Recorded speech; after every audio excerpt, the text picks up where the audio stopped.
बिस्मिल्लाहिर्रहमानिर्रहीम। अस्सलाम वालेकुम। मैं हूँ मेरीन सब्तैन। देख रहे हैं आप मेरा यूट्यूब चैनल और फेसबुक पेज।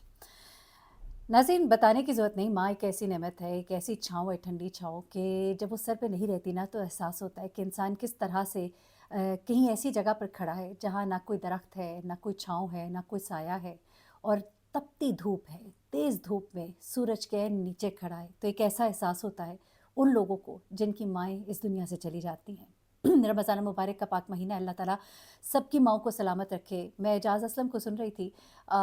मैंने जब इनकी वालदा की डेथ हुई तब भी मैंने इनकी न्यूज़ पढ़ी थी और देखा था, बहुत तकलीफ़ में थे और ज़ाहिर-सी बात है, माँ तो हस्ती ऐसी है, चाहे वो किसी आम इंसान की हो, किसी बहुत अमीर इंसान की हो। मुझे याद है कि एक सीरीज़ हम देखते थे, मेरा सुल्तान, उसमें सलमान बादशाह था, उसकी जब माँ मरती है तो वो कितनी तकलीफ़ में होता है कि वो कहता है कि मेरी ज़िंदगी में से खुशी जो है वो ख़त्म हो गई है, मेरे मुस्कुराने की वजह ख़त्म हो गई है, मेरे सर पे ठंडी छाँव जो थी वो ख़त्म हो गई है। तो बिल्कुल ऐसा ही एहसास होता है, चाहे वो एक गरीब आदमी हो। मुझे याद है, आपने सुना ही होगा ये वाक़या हज़रत मूसा अलैहिस्सलाम का, कि अल्लाह ताला ने कहा कि ए मूसा, तेरे हमसाए में जो है वो ये शख्स होगा। वो शख्स कौन था? जब आप उसके घर जाते हैं तो वो देखते हैं कि किस तरह से वो अपनी माँ की खिदमत कर रहा होता है और इस खिदमत के एवज़ अल्लाह ताला जो है उस शख्स को हज़रत मूसा अलैहिस्सलाम के हमसाए में जगह देते हैं। तो माँ की खिदमत और माँ की मोहब्बत। एजाज़ असलम ने शेयर किया कि किस तरह से उनकी वालदा जो है 15 दिन के अंदर, सिर्फ़ 15 दिन में ही एकदम से बीमार होती है, हॉस्पिटल एडमिट होती हैं और 15 दिन के अंदर ही उनकी डेथ हो जाती है। और ये चीज़ जो है ये उनके लिए इतना बड़ा ट्रॉमा था कि वो कहते हैं मैं उसको भुला नहीं पाता आज भी। और जब मेरी वालदा फ़ौत हुई तो वो कहते हैं कि मैं मुल्क छोड़ के चला गया। मैं 3 महीने के लिए अपने मुल्क से चला गया क्योंकि मुझे उनकी यादें जो हैं वो आती थीं। मेरा घर जो है वो खाली-खाली उनके बगैर महसूस होता था, सूना महसूस होता था। इसी तरह एचएसवाई, जिनको लोग जानते हैं, हसन शहरयार एक बड़ा नाम है और ब्रांड है और एक लोग जो उनको जानते हैं वो एक और पहलू उनकी शख्सियत का जानते हैं। लेकिन हसन शहरयार के बारे में कहते हैं कि वो अपनी वालदा से बहुत क्लोज़ थे, इतने क्लोज़ थे कि अपनी वालदा के जो कुछ लम्हात हैं ज़िंदगी के आखिरी, और कुछ ऐसी चीज़ें जिनको उन्होंने जब शेयर किया तो बताते हुए उनकी आंखें जो है वो नम हो जाती हैं कि किस तरह से वो कहते हैं कि पिछले साल जो मेरी ज़िंदगी का सबसे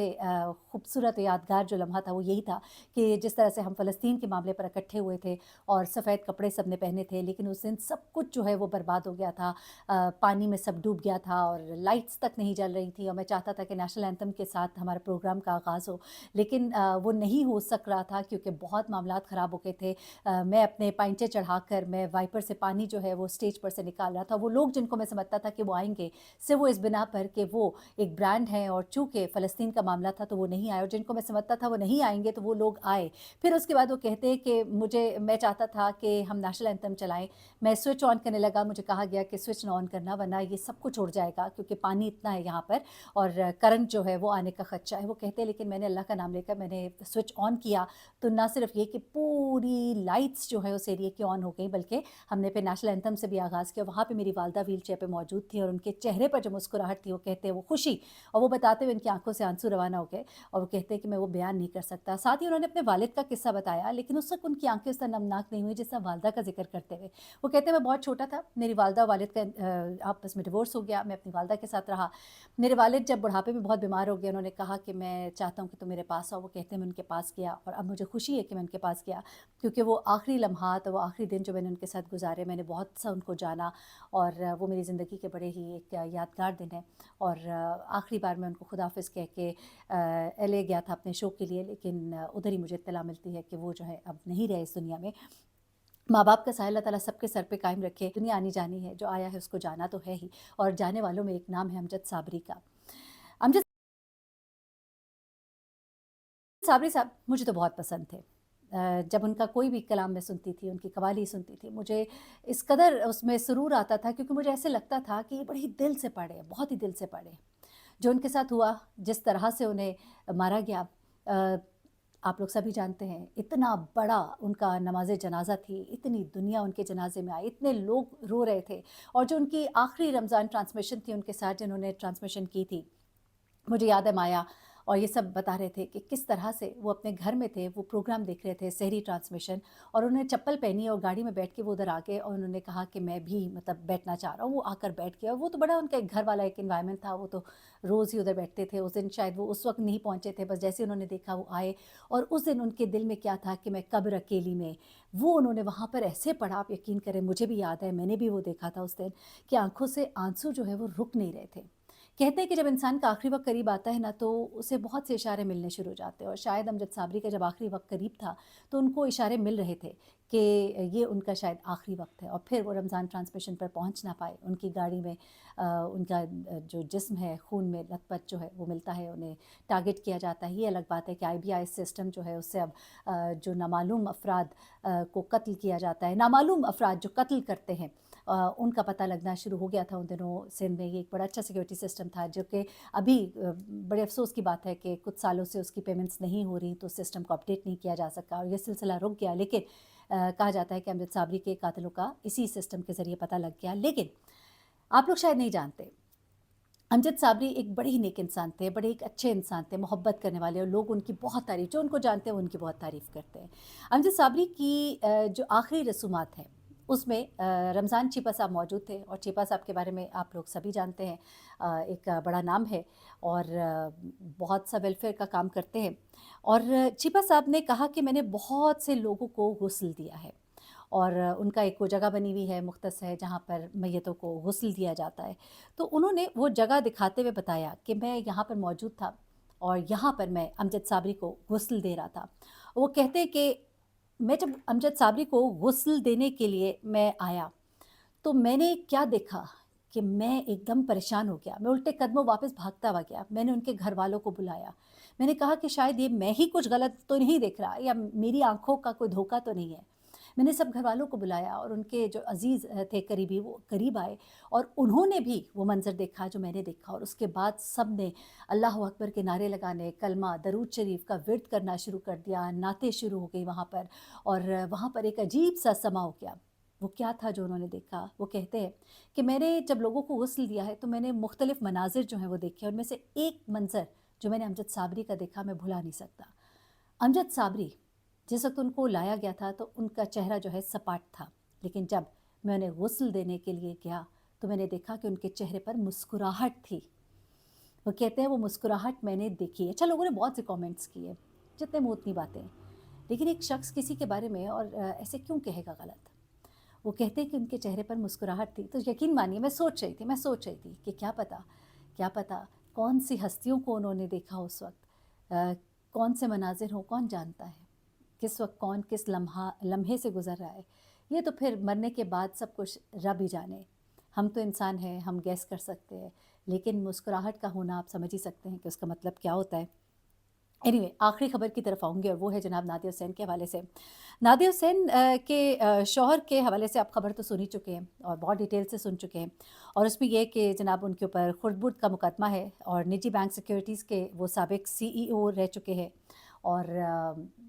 بہت بڑا ایک فراڈ کیس ہے، کوئی 54 کروڑ سے بھی اوپر کا کہا جا رہا ہے کہ یہ فراڈ کیس ہے، اور بینک فراڈ کیس میں ان کے ساتھ ایک اور صاحب تھے ملزم سہیل محمود شیخ، ان کو تو ضمانت مل گئی ہے، وہ کہتے ہیں کہ میرا ان سے کوئی تعلق نہیں، لیکن یہ جو ہے اس وقت جسمانی ریمانڈ پر ہے، اور ان کے حوالے سے بہت سی خبریں آ رہی ہیں، جو انہوں نے غبن کیا وہ ایک لمبی ڈیٹیل ہے، اس مبینہ غبن کے حوالے سے جو ڈیٹیلز ہے وہ آپ مختلف لوگوں سے سن چکے ہیں، میں اس کی ڈیٹیل میں نہیں جانا چاہتی ہوں، کس طرح سے پیسہ لیا گیا، پیسے کو انویسٹ کیا گیا، کس طرح سے فراڈ کیا گیا، اور پھر بڑے مالکان کی طرف سے ہی ان کے اوپر یہ کیس جو ہے وہ کرایا گیا، اور اس کے بعد ان کو پکڑا گیا۔ اب یہ چیزیں جو ہے یہ ڈیٹیلز ظاہر سی بات ہے جب انویسٹیگیشن ہوگی، کمپلیٹ ہوگی، تب باتیں سامنے آئیں گی، لیکن اس کے بعد نادیہ حسین جو ہیں وہ 1-2 دن تو ان کی خاموشی رہتی ہے، لیکن اس کے بعد وہ اپنے انسٹاگرام اکاؤنٹ پر آتی ہیں، اور اس پہ بڑے دھماکے کے ساتھ آتی ہیں، اور اس پر آ کر وہ پورا ایک ٹائم لائن شیئر کرتی ہیں، اور جس میں وہ پورا واٹس ایپ کی چیٹس شیئر کرتی ہیں، اس میں دکھاتی ہیں، کہتی ہیں کہ کس طرح سے मेरे साथ मेरे शौहर की रिहाई के लिए रकम का तकाज़ा किया गया और उस ऑफ़िसर की ऑडियो जो है वो लीक कर दी हैं। अब मुबैना ऑफ़िसर मैं कहूँगी, क्योंकि उन्होंने तो तमाम तर तफ़सीलात बताई, लेकिन एफ़आईए ने इस पर एक अपना मौक़िफ़ दिया है और एक और बयान सर्कुलेट कर रहा है कि नादिया हुसैन जो है उनको गिरफ़्तार किया जा सकता है किसी भी वक़्त। उसकी हकीकत क्या है वो आपको बताती हूँ। अब ये जो मॉडल नादिया हुसैन है, उन्होंने कहा कि मेरे शौहर आतिफ़ मोहम्मद ख़ान के लिए 3 करोड़ रुपए की खती रकम का मुतालबा किया गया, 50 लाख रुपए इनिशियली मुझसे माँगे गए। अच्छा, वो कहती हैं कि मैं अपने शौहर की गिरफ़्तारी पर, ज़ाहिर-सी बात है उनके बयान का वो लोग सारे इंतज़ार कर रहे थे। वो कहती हैं कि उनके शौहर ने कोई फ्रॉड किया या नहीं, ये बात तो तफ़्तीश में मालूम हो जाएगी। लेकिन वो कहती हैं कि जिस कंपनी के अफ़सरान ने उनके शौहर पर फ्रॉड का इल्ज़ाम लगाया, वो उस वक़्त कहाँ थे जब फ्रॉड हो रहा था। तो भई ज़ाहिर-सी बात है, पता लगा है तो फिर उन्होंने कहा है, कोई स्टेप लिया है, पहले कोई बातचीत से तल मामलात को सॉल्व करने की कोशिश की होगी, ये तो मेरे ख़्याल से कोई सवाल बनता नहीं है उनका। एनीवे, वो कहती हैं कि एक शख़्स है जो अपने आप को डायरेक्टर एफ़आईए बता रहा था, नुमान उसका नाम है, हमें मालूम ही है कि डायरेक्टर एफ़आईए कौन है। एनीवे, वो कहती हैं कि नुमान अपना नाम बता रहा था और उसने पहले मेरे बेटे को फ़ोन किया, फिर वो कहती हैं कि उसने मेरे बेटे को जब फ़ोन किया, उसमें डीपी पे कुछ और थी, फिर जब उसने मुझे कॉन्टैक्ट किया तो उसमें डीपी कुछ और थी, तब तक चेंज हो गई थी। और फिर